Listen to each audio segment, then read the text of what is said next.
साधु संगति पाई। जब भगवान द्रवीभूत होते हैं और विशेष कृपा करते हैं तो संतों का समागम प्राप्त होता है, सत्संग की प्राप्ति होती है। और सत्संग में आकर के ही जीव को संसार से निस्पृहता होती है, वैराग्य जिसको कहते हैं। बिना सत्संग के संसार से वैराग्य नहीं हो सकता, और जब तक संसार से वैराग्य नहीं होगा तब तक भगवान के चरणों में अनुराग नहीं हो सकता, क्योंकि अनुराग और वैराग्य दोनों मन का विषय है और मन एक ही है। अगर वैराग्य में लगेगा तो संसार से वैराग्य होगा तो भगवान के चरणों में अनुराग होगा, और अगर संसार से अनुराग होगा तो भगवान के चरणों से वैराग्य हो जाएगा, क्योंकि मन तो एक है। ऐसा तो है नहीं कि मन का थोड़ा हिस्सा संसार में भी लगा दें, थोड़ा भगवान की तरफ लगा दें। इसीलिए तो गोपियों ने कहा कि ऊधौ मन न भये 10-20। 10-20 मन थोड़ी है, एक ही मन है, जहां लगा लो। ऊधौ मन न भये 10-20, एक हतो सो गयो श्याम संग को आराधे ईश। ऊधौ मन न भये 10-20। तो मन तो एक है। अब इस मन को चाहे आप भगवान में लगा लो चाहे संसार में लगा लो, लेकिन भगवान में लगाने की अगर इच्छा है तो संसार से मन को हटाना पड़ेगा। बोले महाराज हटता ही नहीं, संसार में ही लगा रहता है। बोले एक उपाय है, सत्संग करते रहो, सत्संग करते रहो, अपने आप मन संसार से हट करके भगवान के चरणों में लग जाए। यही सूत्र है, सत्संगात् भव निस्पृहो। श्री स्वामी वात्स्य वरदाचार्य जी महाराज नित्यानुसंधान में अनुग्रह करते हैं कि सत्संग से ही निस्पृहता आएगी। हमारे यहाँ श्री सर जन्म प्रमाण पत्र बनाना है पर सरकारी बाबू 1500 रिश्वत मांग रहा है, क्या करें? पहले तो ये सरकारी दफ्तर जाना बंद करो भाई, सीखो। जैसे संप्रदाय में परंपरा है कि प्रातः काल उठ करके 2 श्लोकों का अनुसंधान करना चाहिए। वो 2 श्लोक कौन हैं? उन 2 श्लोकों में सत्संग से लेकर के भगवत प्राप्ति तक का क्रम क्या है, किस क्रम से भगवान तक हम पहुंचते हैं, इस क्रम का निरूपण है। और सवेरे उठ करके बिस्तर पर बैठे बैठे उन श्लोकों का अनुसंधान करना चाहिए। श्री वात्स्य वरदाचार्य जी महाराज उस श्लोक में कहते हैं कि सत्संगात् भव निस्पृहो। जब सत्संग करोगे तो संसार से निस्पृहता होगी। सत्संगात् भव निस्पृहो गुरु मुखात् श्रीशं प्रपद्यात्मवान। और जब संसार से निस्पृहता होगी तो गुरु का अन्वेषण प्रारंभ हो जाएगा कि गुरु जी कहाँ मिले, किसको मैं गुरु बनाऊं, ये इच्छा उत्पन्न होगी। और फिर सत्संग में ही कोई महापुरुष, कोई संत, कोई ज्ञानी जन आपको मिल जाएंगे गुरु के रूप में। फिर गुरु जी क्या करेंगे? बोले गुरु जी महाराज आपको भगवान के चरणों में लगा देंगे, भगवान की शरणागति करा देंगे। क्यों? बोले गुरु संत होते हैं और संतों का स्वभाव होता है उनको जो कुछ मिलता है वो अपने भगवान को अर्पित कर देते हैं। तुम ही निवेदित भोजन करहीं, प्रभु प्रसाद पटभूषण करहीं। तो अगर कोई जीव भी संत के पास आता है तो संत क्या करते हैं? बोले उसको भी भगवान के चरण में डाल देते हैं। तो आचार्य के द्वारा, गुरु के द्वारा भगवान की शरणागति हो जाएगी। सत्संगात् भव निस्पृहो गुरु मुखात् श्रीशं प्रपद्यात्मवान। और जब भगवान की शरणागति कर लोगे तो भगवान इतने कृपालु हैं कि तुम्हारी शरणागति से प्रसन्न होकर तुम्हारे अशेष संपूर्ण पाप कर्मों को भगवान अपनी कृपा से विनष्ट कर दें। क्योंकि गीता में भगवान ने वचन दिया है कि अहम त्वा सर्व पापेभ्यो मोक्षयिष्यामि मा शुचः। लेकिन कब? बोले माम एकम शरणम ब्रज, तब एकमात्र भगवान की शरण में आओ। अगर कई लोगों की शरण में जाओगे तो भगवान कहेंगे तब मैं कुछ नहीं करता। इसीलिए मीरा जी ने कहा कि मेरे तो गिरधर गोपाल, लेकिन इतने से काम नहीं चलेगा।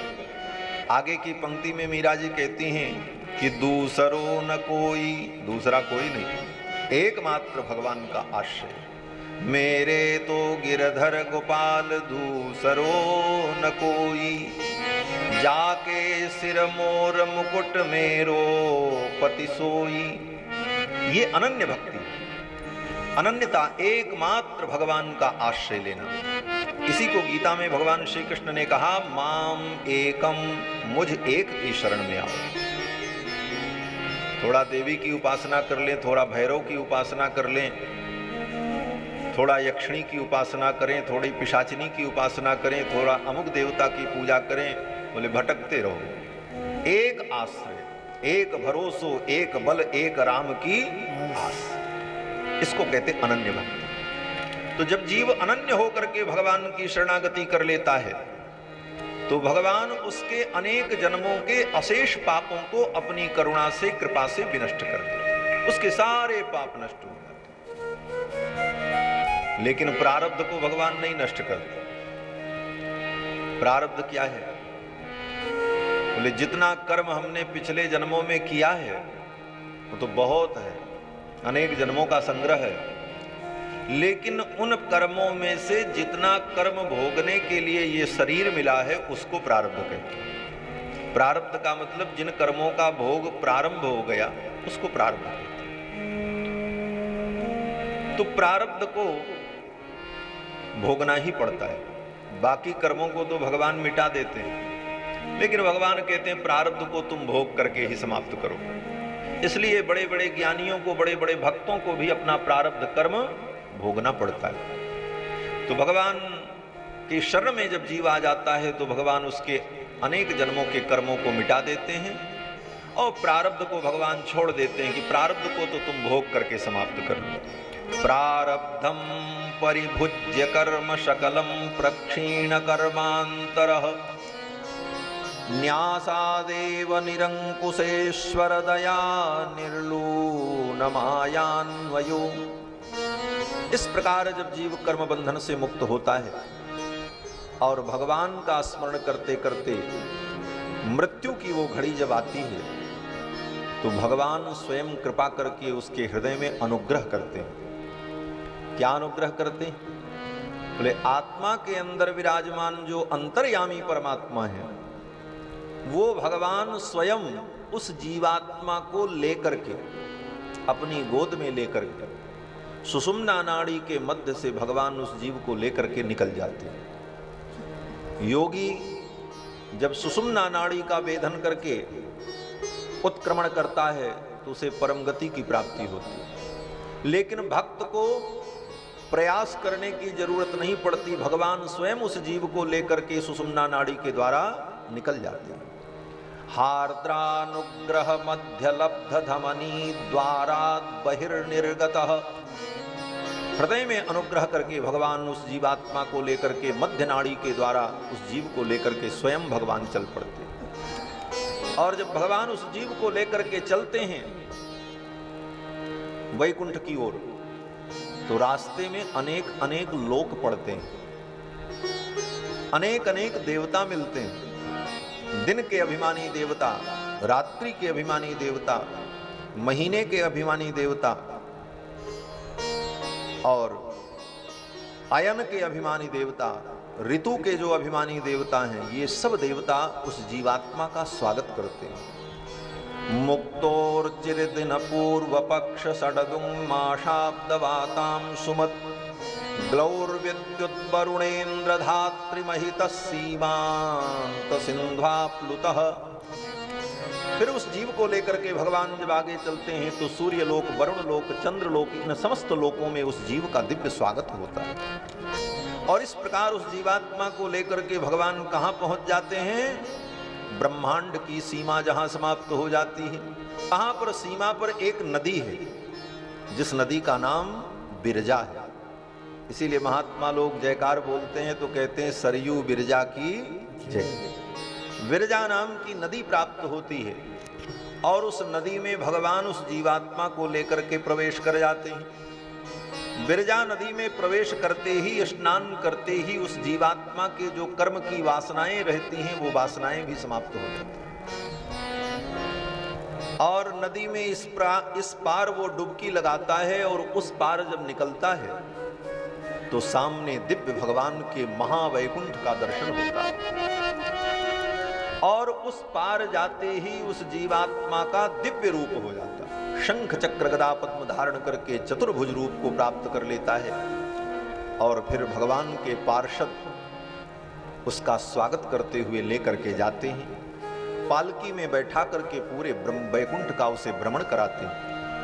पूरे वैकुंठ का भ्रमण करने के बाद वो जीवात्मा जब भगवान के दिव्य महामणि मंडप में प्रवेश करता है, जहां पर शेष की शैया पर भगवान श्रीदेवी, भूदेवी, नीला देवी के सहित 96 करोड़ अपने पार्षदों के सहित भगवान वैकुंठनाथ विराजमान रहते हैं। भगवान के उस दिव्य स्वरूप को देख करके जीवात्मा बार बार भगवान को साष्टांग प्रणाम करता है, लेटता है, प्रणाम करता है, फिर उठता है, फिर प्रणाम करता है, पुनश्च भूयोपि नमो नमस्ते। बार बार भगवान को जब प्रणाम करता है तो पौनः पौन्यम निवारयन्, भगवान अपने हाथ के द्वारा ऐसे इशारा करते हैं, बस बस हो गया, बार बार तुम्हें प्रणाम करने की जरूरत नहीं है। और उस जीवात्मा को उठा करके भगवान अपनी गोद में बैठा लेते हैं और सदा सदा के लिए वो जीवात्मा भगवान के सान्निध्य को प्राप्त कर लेते हैं। ये जीव के गति का वर्णन किया है शास्त्रों में। इन श्लोकों का नित्य प्रातः काल अनुसंधान करना चाहिए। इस श्लोक में सर्वप्रथम यही कहा आचार्य ने कि इसका प्रारंभ, इस गति की प्राप्ति जीव को कब होगी?